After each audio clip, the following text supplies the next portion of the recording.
keep in mind when I say this, and to any person who wants to be an entrepreneur in food and beverage, we want coffee experts. We want food and beverage experts. I'm not a food scientist, right? I don't know how to do food product development, any of these things, right? So that's when my learning began. We spend 16 hours a day learning, sitting and learning and reading and experimenting, and right. And we were convinced that we can create a brand for cold brew coffee and be in the coffee market in India.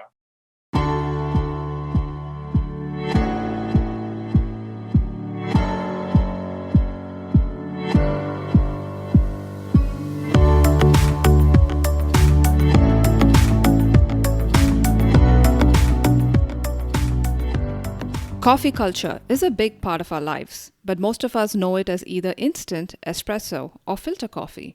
Step in cold brew, the art of steeping ground coffee beans in cold temperature, bringing out a more intense flavor. And this is where Arman Sood and his two co-founders, Ashwajeet Singh and Ajai Thandi, decided to step in with their company, Sleepy Owl, one of the first movers in the cold brew coffee market. What started in a 2-bedroom apartment in Delhi, Sleepy Owl has now managed to carve a niche space for itself in the coffee market among some bigger players. So how did they manage to do that? Welcome to this week's episode of Maharani Talks, and I'm Mahati Rangarajan. Stay tuned to find out more. So, just before we started doing this interview, you were rushing to your office on some work. Is that a common occurrence with you?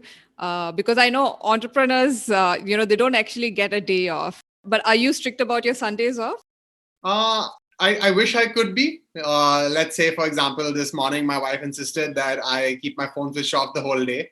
And in the moment, I pretended that, I can't because of some personal, not work, but like a personal errand that we had to do together, etc., etc. And I got out of it and I didn't switch my phone off. And obviously, as long as the phone is on, work is on. So it's not about is my work 9 a.m. to 6 p.m. or is it Monday to Saturday? Like, as long as you have this, this creature of a device in your hand, you can just go on and on working, right? So yes, I did get a little bit of a crisis call from the office that, something's up and like it needs some attention. And I tried solving it on the phone. And then I was like, okay, no, maybe I should just go spend 5-10 minutes and see what's up. And that's what I stepped out for. So yeah, I mean, it happens. It keeps happening. Okay. Have you heard of the entrepreneur called Gary Vaynerchuk? Correct. Yeah, it uses a metaphor that, entrepreneurs are like firefighters. You never know when a fire is going to start. So you need to be ready to... Absolutely. That's very true. And that's why I'm scared to turn my phone off as much as I would like to and relax on my Sunday and spend family time. But I think it's just this, the firefighter in me is is afraid that, what will happen. Of course, yeah. I know the world's not going to burn down. That'll never happen. But it's just good to be there and be present as much as possible. But does it ever get to you? Do you get anxious, overstressed about it? Or have you learned to manage it over the years? I think we've learned to manage it over the years, but, there's a fire to fight every day in some form or the other, right? Whether it's big, whether it's small, you're dealing with people, you're dealing with, day to day, there's an event that you can't predict, right? There's uncertainty and unpredictability in every day, right? Yeah. And I guess as managers or owners, right, your job is actually more decision making than anything else, right? So you're presented with scenarios every day of should we do this or should we do that? Should we act in a particular way or should we not, right? And your biggest task of the day is to make right decisions, good decisions, right? Yeah. So yeah, making those decisions does make you anxious and nervous and what's going to happen. But you deal with it. You manage your life around that. And we've gotten better over the years, right? Like you improve. It's like a muscle, I would say, that is constantly active and working, and it gets stronger and stronger the more you use it. Yeah, that's actually a good comparison. It's exactly like that. Did you always know that you wanted to be an entrepreneur because you studied law? Correct. Yes. So no, I didn't always know I wanted to be an entrepreneur. I wanted to be a lot of things. As a young boy, I wanted to be a sports person. I really enjoyed playing cricket and football and hockey, and my life revolved around sport. But my parents are extremely supportive, but at that point in my life, they weren't convinced with sport as a career. So yeah, I was fairly studious also, and like many people, wasn't very decisive, of what I want to do in my career. So I took physics, chemistry, math, and bio. So I was preparing for I could do anything after school got over. And it was quite a last minute decision where I realized that's when at the age of 18, around that decision making time, I realized okay, what is my personality? What is the kind of person I am? And would these fields interest me? Truly interest me, not because I've studied these subjects. And Yeah. that's when I was like, nah, this is not for me. And my dad and I were talking, and we narrowed down on the legal profession as something that is interesting, exciting, has a lot of potential. And I was a debater and I love speaking. And he said, maybe, this career would allow you to hone those skills, right? It was only then when we said, okay, what you do has to be connected to your personality and your interests, right? Which I think should start earlier, right? I think parents and children should engage with each other and interact with each other, always looking at what the child's skills, interests, passion are, and then try and give them a career to further those skills and interests, right? But that doesn't usually happen. Yeah, if you ask me, it's too young a age for the kid to decide what they want to do for the rest of their lives, and it seems unfair. Which is why there should be more of a liberal arts education, right? Where even in engineering or medicine or law, whatever you're doing, your education should, even from 18 to 22, 23, that 3, 4, 5 year course, whatever you pick, I truly believe it has to be interdisciplinary. It can't be strictly one discipline, right? Because if it's strictly one discipline, then you are sort of going down a rabbit hole, and it becomes tougher to switch out or change course, right? Whereas if your education is interdisciplinary, you are actually honing and a lot of skills and learning a lot of things, and you could still down the line pick where you want to go. I know, you could specialize further. Yeah, exactly. Which is what happened to me. So yeah, that's how I got into law school. But entrepreneurship happened because my roommate and the person I met was very inclined towards business and entrepreneurship, and he found me and said, "Listen, I want you to come and start a business with me, or let's do something exciting and interesting." And that's how I got into entrepreneurship. And your roommate is, of course, your co-founder Ashwajeet Singh. Correct. Yes. He's, so in college, we started a few small businesses together. Eshak. Yeah. So Eshak, I would say, was the, medium business. We did a lot of small little things that were entrepreneurial in nature, right? Whether it's selling university merchandise, right? Hoodies and t-shirts and selling that to the college students. We opened a small canteen in my first year, selling food to the other students.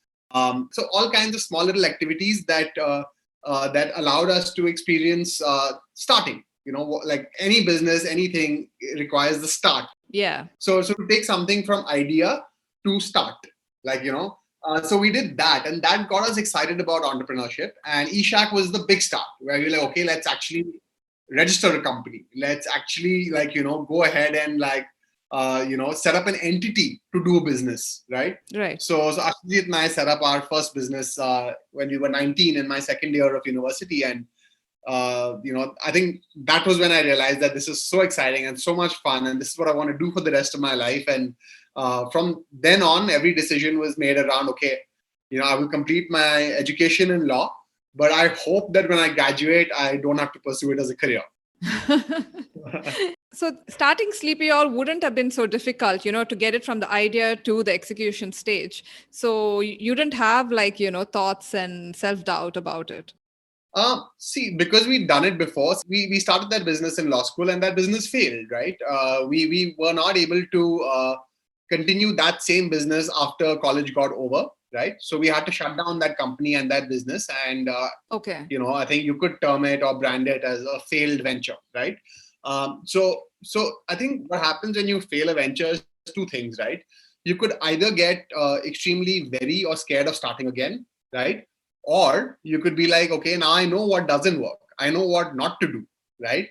And therefore, when we had to start Sleepy Owl, we were actually more confident. That's good. We were more sure of, okay, how do we do things right this time, right? So our mentality was that. And I think, we also had it in our hearts that, okay, come what may this time, we can't fail again, Okay. So I think there was more drive, more, confidence, more like, risk-taking appetite was there. Like, okay, we have to make this work. So that our thinking changed, for the better. Yeah. Was it really a fail venture, or it's just a business that outlived its purpose and then, both of you were ready for something more mature? Correct. Yes. So all of that, right? So it was a business that outlived its purpose. It was a business that we did, between the age of 19 to 22, which is, we were very young, very, very, Yeah. very naive, right? We had a lot to, figure out at that stage, right? For ourselves as human beings, as individual people, as partners, as students, right? So yes, the business outlived its purpose, but yeah, I mean, on paper it failed, right? Like, we had to shut it down. We didn't, monetarily it wasn't a success. It didn't make money.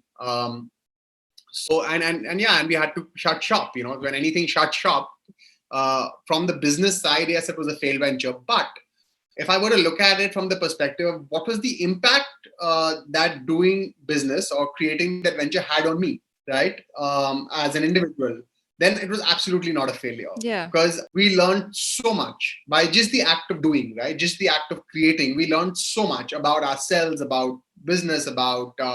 Now I'll get into the technicalities, right? When you start a business, right, you have to figure out branding, you have to figure out finance, you have to figof out operations, supply chain, logistics, import export in that case, PR, all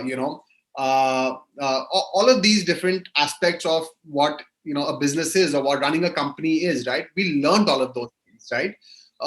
So that learning is something that I cannot ever replace, right? It's so that's not a failure at all, right? Exactly. So I grew. I grew to be a better person. I grew to be someone who's more knowledgeable about how things work, right? And it also led me to take a decision that when I graduate, I am not going to join a law firm. I am not going to go to court. I am going to work at a startup or start something myself, right? So that business allowed me to take this decision. So was it a failure from that perspective? No, absolutely not, right? Yeah. Because had that not happened and had that not failed today, I might not be here talking to you about a business that is doing interesting things. I won't call it successful just yet. It's thriving. It's thriving. Yes, it's doing well overall. So it was a first act to Sleepy Owl. Correct. Absolutely. So, of course, with Sleepy Owl, your third co-founder came on board. Yes. And when exactly did the idea hatch? Who brought it up? So after we graduated law school, Ashwajeet went on to work at, like I said, we decided if we can't start something immediately, we should go work at startups, right? And like see what that life is like. Yeah. So Ashwajeet worked at a company called Cora Jeans, where he was doing, brand marketing and kind of working in the marketing department. It was a 5-person startup. So he did everything there. Let's forget about what the designation was. Okay. He did everything at that company. He was working with the core team. I went to Bombay and worked at an education technology company in marketing and PR also, right? Imbibe, yes. That was about a 45, 50-person startup at that point. So I was working in their 7-member marketing team, but got to closely interact with all the other aspects of that business as well, right? So we both worked for about 7 or 8 months, right? Okay. In our respective companies. But throughout those 7 or 8 months, while he was in Delhi and I was in Bombay, we were continuously talking about, okay, we should start something, like, what's exciting in the market, what's happening, what can we start, what are we interested in, have we identified any interesting opportunities, right? Because when you start something, you have to solve a problem. You have to first identify a problem, then you have to identify a solution to that problem, and then you have to kind of figure out, okay, can we create the solution to this problem and in the process add value to people and make money? Yeah. Right? That's essentially what business is at the very basic level, right? So we would keep calling each other and saying, okay, I experienced this, and then iska ye solution ho sakta hai, and can this happen? So we brainstorm every day, right? One day he called me and saying, listen, I'm quitting my job. I don't think I'm really enjoying it, and I'm coming to Bombay to live with you. And let's give ourselves 4 or 5 months. If we can, come up with an interesting idea, then I'll quit and and then you quit your job and then join me and like we'll start something. And while he was living with me in Bombay, him and Ajay were always in touch with each other and talking about what's up. And Ajay was working at JP Morgan in New York at that time. Yeah. And he wanted to come back to India as well to start something, to be closer to his family, to, change of career essentially, right? And in conversation with Ajay, Ashwajeet, chanced upon, coffee and the coffee as a topic of discussion. And they both discussed, okay, the coffee industry in the US and what it's like and what else happening. And Ashwajeet was here, he was among the three of us. He was the one who would actually make fresh black coffee every day for himself, right? I was having office coffee or instant coffee, and I was very okay with it. On occasion, when we'd meet at a Starbucks to work out of a Starbucks, he'd tell me, why don't you have an Americano? Why don't you have a black coffee? So these conversations were going on, and then that's when like Ashwajeet started researching about cold brew, right, as a specific thing in coffee that was becoming trendy around the world. People were starting companies that were dedicated to cold brew, right? And that's when he came to me and said that, listen, I've been talking to Ajay about coffee, and I'm a black coffee drinker, and if you were to look at it in the market, like not a single person in India is doing cold brew. There are a few companies globally that are now doing, cold brew, and it's getting popular. Research it, So I started researching the space as well. And being lawyers, I think the one thing that we can do is just go down into a rabbit hole of research, right? So I read, over the next 2 to 3 days, 4 days, I read everything there was to read about cold brew on the internet. Just covered the internet, read everything. And I came back to him and said, this is really interesting. Right, it's a very interesting product, and it's a very interesting category, and there is definitely something exciting about it. So he said, cool. We started calling suppliers in Chikmagalur, where we found out that Chikmagalur, in India has the best quality coffee. Right, that's where all of the India's best coffee is, in Chikmagalur and Cool. And I could be honest with you, I didn't even know Chikmagalur existed before this. Right, we got our coffee from there. I just ordered coffee from a supplier. And we started cold brewing it regularly and drinking cold brew ourselves, right? That's when I actually became, I converted out of that milky instant coffee. I started enjoying the taste of cold brew coffee, and I became an absolute lover of cold brew coffee. I was like, wow, this is amazing. This is a really, really tasty product. And that's when I felt like, okay, this is something I can convince other people to have. I can actually sell it, Because you love it. Because it was very convenient, it was very easy, it was very tasty. Even someone who's not a black coffee drinker will very easily, be able to find a taste for cold brew coffee, right? So it was on that whim, on that basis, on that basic research where I put my papers in and said, I'm quitting my job and we're going to start a cold brew coffee company. I know it sounds a bit childish. It sounds not researched enough or not planned enough or not, we didn't do. This was our research. This was it, and we started a company, right? And we were convinced that we can create a brand for cold brew coffee and be in the coffee market in India with just this much. No, it doesn't sound childish at all. In fact, it sounds like you guys embarked on an adventure. So. Oh yeah, absolutely. And entrepreneurship is an adventure. It is, yeah. So this was our adventure. You can call it that, yeah. So there must have been a lot of trials to get the brew right. Absolutely. It took about 7 or 8 months from that day to wow. get the product right. We're not, keep in mind when I say this, and to any person who wants to be an entrepreneur in food and beverage or in any category for that matter, right? We want coffee experts. We want food and beverage experts. I'm not a food scientist, right? I don't know how to do food product development, any of these things, right? So that's when my learning began, right? Okay, how do you create a product? How do you do trials? How do you tweak recipes for creating a beverage, and so I would spend we spend 16 hours a day learning, sitting and learning and reading and experimenting. And we also went ahead and and this is again Ashwajeet's initiative. We emailed so many cold brew coffee companies around the world, we've encountered this roadblock or this obstacle. How do we do it? How do I do this? What kind of coffee should I use? What kind of water should I use? What is the ratio of coffee to water? How does temperature of water impact? Any scientific question around the interaction of coffee and water. And like I was reading research papers on coffee brewing. Right. It's just like completely different whirlwind of life. Like, we were just on another trip altogether. And 7 or 8 months later, like we felt that, we had the right product that we were ready to sell. That's great. So the name Sleepy Owl is, of course, an oxymoron. So did it actually come about because the three of you were like literally living like that up in the night? Yeah, I mean, we were living like that. And as lawyers and Ajay as a banker, we had lived lives where we were burning the midnight oil, where we were all nocturnal, no doubt, like an owl. And that's what led to, the name for sure. But we also felt that, if we're launching a consumer brand, right? If we're launching a brand that we want consumers to remember, recall very easily, it has to be a catchy name, right? Yeah. If you can get that right, chances are like, you will be more memorable to your first time user, right? So we didn't want that situation where people enjoy the product and when they have to tell someone, they forget the name, right? So it had to be simple, not complicated, something catchy. And among the options that we were brainstorming about, this one just stuck. All right. So you guys started with your first product, minimum viable product was your cold brew, your black coffee. Correct. And you tried it, like how wine is sold in US, bag and box. Correct. So what were those initial days fraught with? What were the challenges you had to face?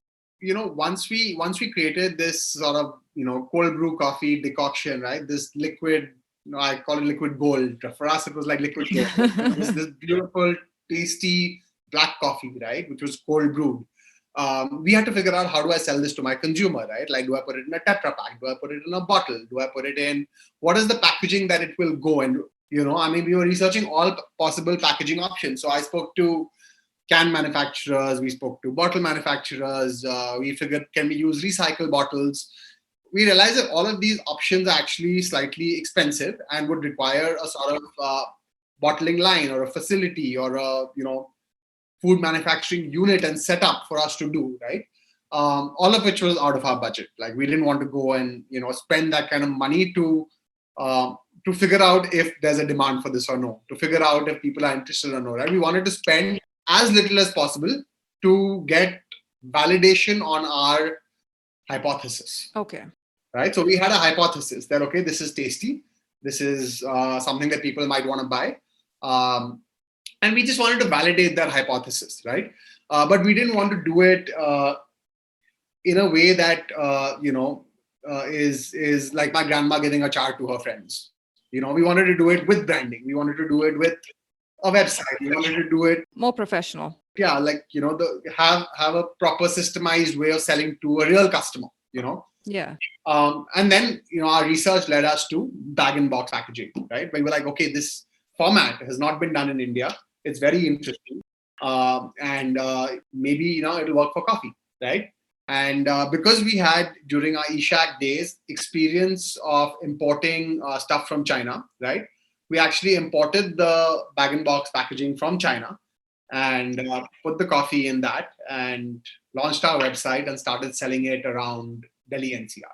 So you launched it in June. I mean, you launched the company in June 2016. Correct. And you hit your target, actually. You wanted to sell 1,000 boxes in the first 60 days. Correct. And after that, you stalled a bit. Correct. Could you tell what exactly happened there?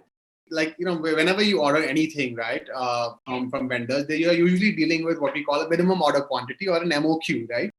So we negotiated very hard, saying that, listen, we're young people starting something new. We only want 1,000 pieces, right? And they agreed from China, and we didn't even go to China. This all happened on Skype via Alibaba. Okay. So we've never been to China, and we saw so many things from China. Maybe someday you should make that trip to China. Yeah, 100%. We will, no doubt. But yeah, so we got our first 1,000 pieces, and we were like, okay, like, let's see how quickly these move, how quickly we can, push this inventory out to our customers. And within 30 days, we knew that, listen, by the 60th day, we're going to be over. Like, this is really moving fast and is doing well. And the response was really good. The initial response that we got was fantastic. So we immediately placed a bigger order and said, listen, we need more stock. Like, this is this is not going to stop after 1,000. We know that we have something on our hands that is going to continue for the rest of the year and maybe forever. Okay. The reactions and the response and the feedback in the first 30 days was so heartening that we knew we have a winner on our hands. We knew this is ye chalega, and we'll make it work, and this is good. So by the time that next lot came from China, we did have a few days where we were out of stock and had nothing to sell. But the moment stock came back in, we were back up and running, and touch wood, we never been out of stock again for that product. But then winter came and again there was a dip in the sales. Absolutely. So that was our first winter. Yeah. So that's how you guys came up with your next product. The hot brew? Yeah, the hot brew. No. So actually a long story there. Okay. So actually the first winter we had a slump in sales, and we understood that, okay, this is what seasonality is. This is the trend for the product, right? So that winter went by as it was. It was a bad winter, but it just went by. And we really focused in the coming summer, right? 2017, the year that, we'll maximize and capitalize on the whole summer season, right? So that year, we only had that product. It was in 2018 that we launched our second product, which was the cold brew packs. Okay. So we said, okay, the bag and box can only be delivered in NCR, right? It only has that viability. It's a fresh product that needs to be refrigerated. So the max we can deliver it is within the city that we're based out of, right? And then we had a plan that, okay, there are two ways to do this. Either I set up the same factory in Bombay and Bangalore and, in each city have a physical unit, or I create a product that can be shipped from Delhi all over the country. Okay. So in 2018, what we created was a cold brew pack, which is essentially a filter bag with coffee in it that a customer can add cold water and brew it overnight themselves, right? And that product will be shipped around the country. So that's how we first countered. The first thing that we solved was geographical expansion, right? Right. How do we expand geographically and how do we reach more customers around the country? Because we were getting demand from other states for our product. And we were also getting demand from customers of Sleepy Owl who moved out of Delhi NCR and said, okay, now what? How do we get Sleepy Owl where we are today, right? So that's how we catered to that problem. Okay. So the customers were actually game to brewing it on their own. They didn't think it was going to be a hassle. No, they took it to be a hassle. So it's very easy, right? There's nothing to do. But we had to educate the consumers to do that, right? If I were to tell you that, listen, you'll get a bag that you need to add cold water and wait overnight. Of course, all you'll be doing is sleeping, but you have to wait overnight. And next morning is when you have your coffee ready, right? It's an alien concept. Who does that? When was the last time you did that? Is that behavior normal behavior? No, it's not, Sometimes you'll forget. Of course, sometimes you forget, sometimes you find, itna mehnat kaun karega, so on and so forth. So it was very challenging to get that product and make it a part of the daily life of people, because it's not your natural behavior. It has to be acquired and taught to you, right? So it was very, very tough for us to even scale that product. And, and of course, it has done well. There are lots of consumers for the product out there. People have done it. People do it every day. Okay. But it was a challenging journey, no doubt, and with anything that you do, right? If, with any company doing any product, right? There's certain amount of consumer education involved, right? Why should you do it? How should you go about it, right? So those things, it's very important for brands to be able to communicate with and educate your consumer on what to do. Yeah. Right. So that journey happened all of 2018 and, some part of 19. So it was after 2018 winter where it was absolutely disastrous again. Winter, every time winter came, sales went down. So that's when we said, okay, we have to counter this in the next winter and any winter beyond that. We have to do something in the hot coffee space. Right. Because in India, I think there is a culture of hot tea and hot coffee, even on a hot summer day, right? So we said we have to do something innovative and quirky as a brand to be able to participate in that space. And that's how the hot brew coffee product came up, which is essentially a tea bag with coffee in it. That's actually interesting that you brought it as a tea bag. But were you guys ever apprehensive that whether it would catch on? No, we were confident that this would. See, now again, coming back to the user behavior aspect that I mentioned, right?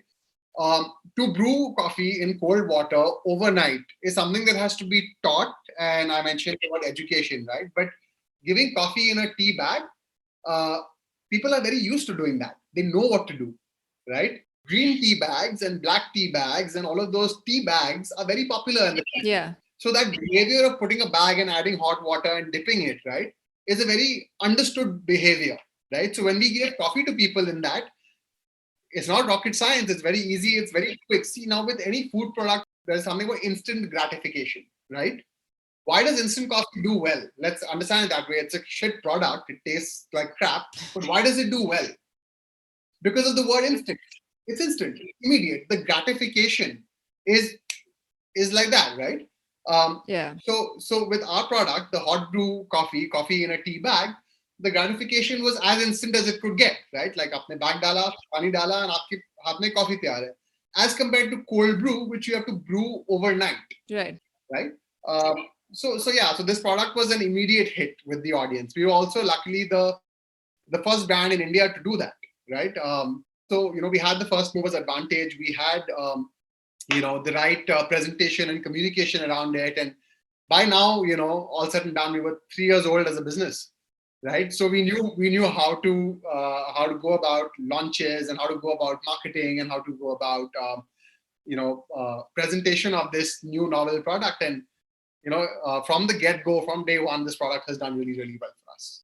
Oh, that's great. So you must have gotten the feedback immediately to keep scaling it up. Absolutely. And during this first 3 years is also when, as a company, you were also looking for more outside funding. Yes. Yeah. Could you talk about that process? How tedious was it? It was a tedious process, no doubt. But we also were fortunate to have a lot of active investor interest in the brand, right? With consumer brands, you're in consumers' homes. A lot of people are, what Ashwajeet told me before we started Sleepy Owl was that, Arman, with coffee, you need to convince like one person in a group of 5 friends, right? And if he becomes a customer of the product or loves the product, he will definitely tell the remaining 4 that this is what he's drinking and this is what he's found that's new, right? Yeah. We might not do that so much for a toothpaste or a face wash as much as we would do for coffee or tea or food and beverage, because it is something very social and very spoken about, right? So he's like, we need to catch that one person in the group of friends who becomes who will advocate it further to the rest of the people, right? No, it is interesting you mentioned that because I haven't tasted, unfortunately, Sleepy Owl coffee as yet. I'm surprised we're doing this interview. I want to come to that. The reason why I decided to look it up was because people around me had mentioned about it, Okay, perfect. Yeah. So I'm yet to try it out. I mean, I am planning to, but I've heard good reviews about it. That's how I looked it up. That's what happens with, tea and coffee, and we benefited from that. So yeah, coming to the point, there was good word out there about us, right? So we had a lot of people reaching out to us, investors reaching out to us. Okay. What's up? How's it going? Let's chat. So we were lucky to have that, right? When we decided that we need funds to scale the company and we wanted to raise funds, yes, it was very tedious because we had to meet a lot of investors, speak to a lot of people. There were regular pitches, and it's a full-time job. Fundraising for any brand is a full-time job. So we were lucky to have 3 co-founders, right? Where at that point, Ashwajeet and I focused entirely on continuing to grow the business. Whereas Ajai, and he does come from a finance background. Yeah. He took fundraising as like a full-time sort of activity that he was looking at and doing. And yeah, he managed to meet the right people, pitch the brand the right way. And we managed to raise our first round of funding from DSG Consumer Partners. They are, very active investors in the food and beverage space with the likes of Raw Pressery, Epigamia, Viva, so on, Sula, so on and so forth. Yeah. We found that, more than just the monetary aspect of investing, we also found that to be a right partnership for us, right? Investors are not just, people who give you money. They also are advisors, mentors, and they also become a part of this journey with you. And we, from the outset, wanted good partners who work with us and grow with us in this journey. I agree. Yeah. And you needed that, especially with your next step when you were launching your cold coffee in bottles. Correct. Yes. Yeah. Because it was a whole new ball game for you. It was a whole new ball game. And it was, like I said, when we first started the company, we looked at bottling lines and, large scale manufacturing, etc. And we opted out of that because of the lack of funds, right? But once we had the money, the whole goal was to be able to create and launch this product, right? Yeah. So our investors believed that yes, these are the right people to be able to create this product for the market, right?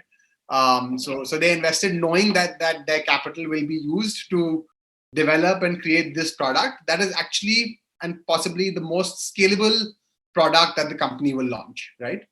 The ready to drink coffee on the shelf, because of the price point that it's at and the kind of product that it is, chances are that it will scale the most. Right. Yeah. So what was a mistake or mistakes that, the three of you made that you kind of look back and say, how could we have done that if only we had known better? Yeah, the biggest one would be starting the company as a limited liability partnership and not a private limited company. Okay. So for any entrepreneur out there that is looking to ever raise investment, don't do a limited liability partnership. Always do a private limited company. For the funding, yeah. Yeah, for funding, not just funding, but even as an entity, it still haunts us every day because you can't. In India, you're not allowed to convert from a LLP to a private limited. You have to launch a private limited and acquire the assets of the LLP. It's a complicated legal thing, but yeah, the most messed up thing that still haunts us. Yeah, it must have been a huge legal hassle, right? It is every day. Yeah. What is the strength of each founder? What each of you bring to the table? Firstly, the best part is that we're all friends, right? Like we're all, Ashwajeet and I have known each other for the last 11 years, and Ajai and Ashwajeet have known each other since they were in school together. So it's been 20 years that they know each other. Right? Yeah. So we're all friends, and I think the biggest thing that we bring to the table is that we have a very strong friendship, right? And I feel like that's very, very important when you are running a startup or a company together, is that this camaraderie and comfort and trust between the three of us is, I think, the most amazing aspect of doing this in the first place, right? Then you come to the work side of it, Yeah. okay? Like, which is, okay, in work, what do the three of us do? So, Ajay, like I mentioned, is, from the finance background, right? And he has worked at a bank before, right? As an investment banker. So in Sleepy Owl, he handles all of the finance accounts of the business entirely, right? Including investor relations, which is a very important part of the activity of running this business. Yeah. And along with that, he's taken up the role of our HR strategy and team building, right? Like, okay, where are we headed? What is the manpower that we need? What is the kind of team we want to build? So all of that is entirely like, his core area. Of course, Ashwajeet and I are always there right behind him, but that's his core area. Ashwajeet looks at our marketing, our online sales, our packaging design, social media. All of that entire spectrum of work is all of Ashwajeet's responsibility. And that comes from his keen design sense, his keen eye on what he wants the brand to look and feel like. Okay. And the message that we want to communicate. And he has a better understanding and perception of that and his nature and the way he is as a person and all of that. So he picked that area. To clarify, he was also a lawyer before that. So it's not a skill that, he had, but he's honed. Right. Over the last 5 years, he's improved and gotten better and better at it, right? And I handle supply chain, manufacturing, operations, all of the back-end stuff, warehousing, so all of the other wings of the business. Again, to clarify, it's not something that I have studied or I think it's something that I've again learned over the years and improved and managed that side of the business, right? So yeah, that's how our three jobs are divided. So it's clearly demarcated in a way.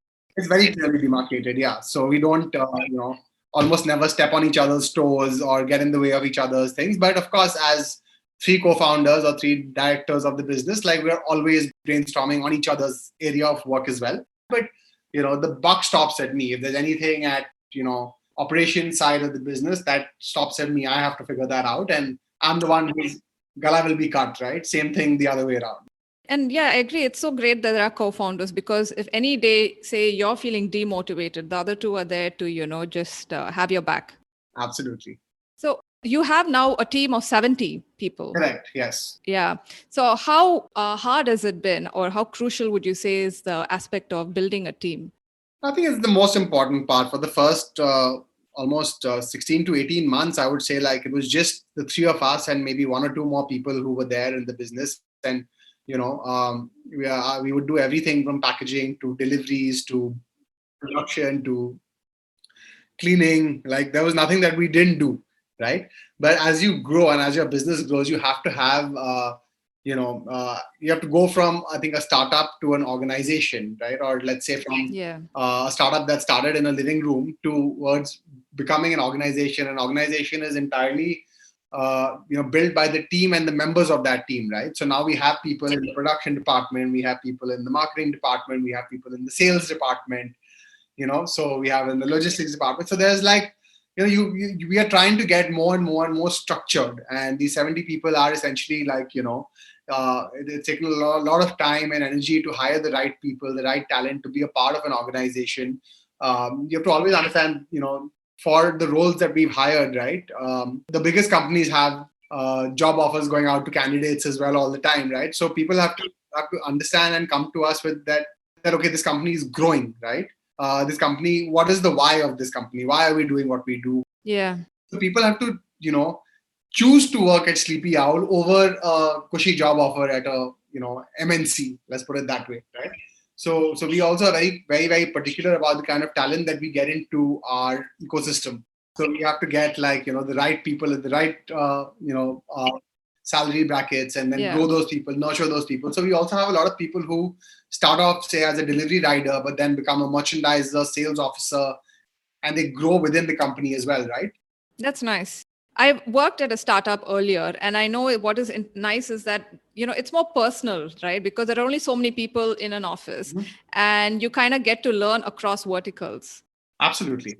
Even like, most of our early hires on the, business development or marketing teams are actually interns who work with Sleepy Owl, and their first job in their career is usually Sleepy Owl. It's not always about hiring, okay, you have 5 years of experience, 10 years of experience. It's also creating and cultivating a very, very good internship program and getting those interns to, if they're good and they perform well, then do offer them a chance to join full time. Right. So in terms of your product development, I know it's very important to listen to what your customers, want from you. Yeah, absolutely. But how hard is it for you to balance, say, what your customers want and when you guys think, okay, I think we need to come out with something a little more innovative? So I think we're still at that stage where, yes, we listen to our customers. Okay. Right. But it's a mix of listening to your customers and understanding the pulse of the market. Right. It's like there's a quote, I think Henry Ford, that said that if you had asked, I think it was Henry Ford anyway, he said if you'd ask someone, who has a horse what they want, they'll say they want a faster horse, right? Yeah. They don't know that they want a car. And a car is what he created and gave them, right? So I think customers, I can't believe I'm saying this, but they're not always right, and they don't always know what they want. Because also you have thousands of customers, and each person might have a different idea of what they. But as a company, you have to cater to as many, right? You can't cater to each and every one. Yeah.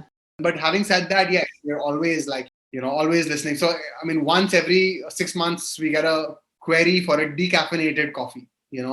Please, we want a decaffeinated coffee, as an example, right? But okay, is that something that I'm going to launch? I don't think so, right? Not yet, because there isn't that demand for it out there yet.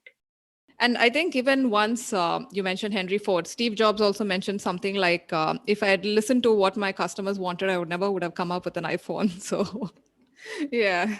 Yeah, absolutely. Because you need to make sure that what you do and create is, makes business sense also, right? Yeah. At the end of the day, it has to make business sense. So yes, but customer feedback and customers' ideas and opinions are truly valued, no doubt. Like, it always creates okay, is that possible? Can I do it? Okay. If not now, maybe 6 months from now, 12 months from now, at least that conversation needs to happen. And we love that. We always acknowledge that and, discuss and brainstorm what a customer is saying. Okay. But ultimately in our product launches and product development, right, you have to figure out from the business side first.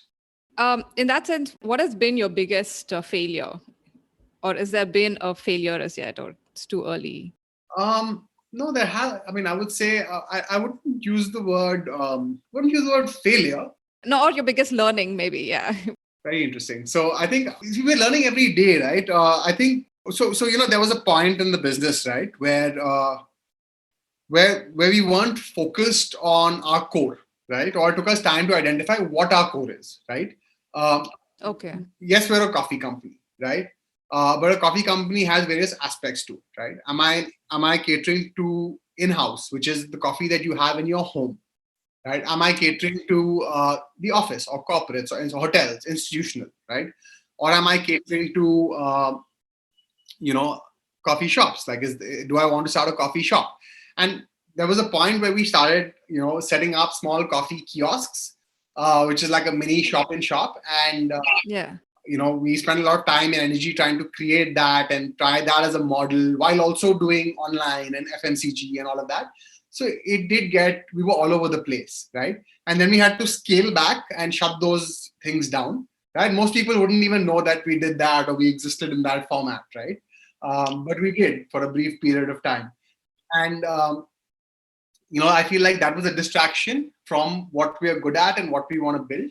And I think that was the biggest failure and learning in one, Okay. because now we've realized that, okay, our core strength is direct to consumers' homes online via online channels and being present on the retail store shelf. That is what we want to do, and that is what we want to be the best at. So, will we open a coffee shop in the near future? No. Will we open a coffee shop someday? Can never say never. Yeah. But at that point, 2 years into the business, trying to do a little bit of everything, it doesn't work. Yeah, it pulls you back. That's actually a great insight. It's very important to know your core and then, go from there. It took me a while to come around to that answer, but I think this was the biggest failure / learning. I mean, I know now the next time someone asks me, I won't have to think, because I think this is it. Okay, great. So hope at least some of the questions were a little different for you to answer. Oh, no, absolutely. It has been a very engaging conversation. That's wonderful. So how has the COVID days been for you guys? How did the pandemic hit you? It was good. It didn't hit us. We hit the pandemic out of the park. Wonderful. So I think the pandemic was the best thing that could have happened to Sleepy Owl. No, I can understand with work from home, a lot of people would be wanting to, order more coffee. Absolutely. Like, it just blew up for us where people really wanted, coffee delivered to their homes. We acquired a lot of new customers. We have grown significantly during the pandemic and now, and overall it's been a benefit, right? Of course, there were a few hurdles, no doubt, around, around deliveries, around logistics, around packaging issues, around all of that, because all the other businesses that we depend on were impacted, right? Right. That led to some negative impact on us. But overall, all in all, I think because we are a direct consumer business and a business that does, work with modern trade and general trade stores, all of that, has been open through the pandemic. And our customers have managed to find us, discover us, and we become more a part of their lives than ever before. Great. But how do you see the market grow, especially the cold brew market? So when we started, we were probably the only cold brew player, right? And soon after, we had Starbucks come in and launch cold brew all over India, which was fantastic for us, right? Like it was something that I think we're grateful for. It's good that those things happen because now you have so many more people aware of what cold brew is, right? Yeah. And Starbucks is marketing it as well and, educating the consumer. And in the last couple of years, we had so many startups that have come in and started doing cold brew that we feel that because the category is so new, the more the merrier, right? And we're very, very confident that, a consumer can go and try as many cold brews as they want in the market. But once they try Sleepy Owl, they won't go back to anyone else. Because, we've really focused hard on creating a really, really good quality product. And a clean product. And a clean product, absolutely. It's absolutely clean.